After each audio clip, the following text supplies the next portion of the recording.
Okay, so these two people do not like each other. Enter Barack Obama, former President of the United States, and Kamala Harris, former Vice President of the United States, where you think they'd be friends because they're both Democrats, they're both aligned in the same ways, but at the same time, they really don't like each other, and Barack Obama almost didn't endorse Harris in 2024. Starting this off, it actually begins with Joe Biden, who we have to remember was never really that popular in national politics for decades, where he first ran for president in 1988, and his campaign completely collapsed on him after it came out. He lied about test scores and he dropped out, and then he ran in 2008 and polled at 1 to 2% the entire time, despite being a senator for over 30 years. Joe Biden didn't really make it onto the national level until Barack Obama announced he'd be his running mate in the 2008 election because Obama didn't want to pick Hillary. And the whole reason why Joe Biden was picked in 2008 was John McCain, Barack Obama's opponent, was saying Obama was too inexperienced. So Joe Biden was a 6-term senator, McCain was a 4-term senator. So basically, Obama just picked him because he said, hey, I'm going to get the more experienced senator. The relationship between Barack Obama and Joe Biden was great for years until the 2024 election when he did that god-awful debate, which will go down in history as the worst debate ever, where he was visibly showing some signs of age-related mental illness.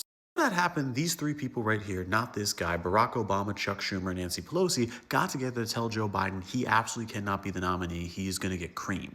Also, at the same time, Barack Obama made it really clear to Joe Biden that he did not want Kamala Harris to be the nominee, and Chuck Schumer and Nancy Pelosi actually agreed. The reason being that Barack Obama and the rest just didn't believe Kamala Harris was a strong candidate. Where she announced she was running for president in 2020, she started polling at 15%, she raised all this money, and the campaign collapsed where she dropped out at 3% in the polls. Also, at the same time, Barack Obama, Chuck Schumer, and Nancy Pelosi, love him or hate him, they know how to win elections, and they ultimately really felt that Kamala Harris can't win because Joe Biden wasn't that popular and she'd lose by association. What's crazy is Nancy Pelosi, who's from San Francisco like Kamala Harris, was actually the most opposed to her being the nominee, where she said it would feel like too much of a coronation. Also, at the same time, she knew Kamala Harris for decades and just didn't think she had what it takes. Because of that, Barack Obama, Chuck Schumer, and Nancy Pelosi met with Joe Biden and said, we have a different idea. We think the convention should be held open where all the delegates vote, and it shouldn't be this coronation where it feels like Kamala is going to be the nominee. So Barack Obama, Chuck Schumer, and Nancy Pelosi, each one of them would endorse their own candidate for president, and Joe Biden could as well. So there'd be 4 people running in the convention.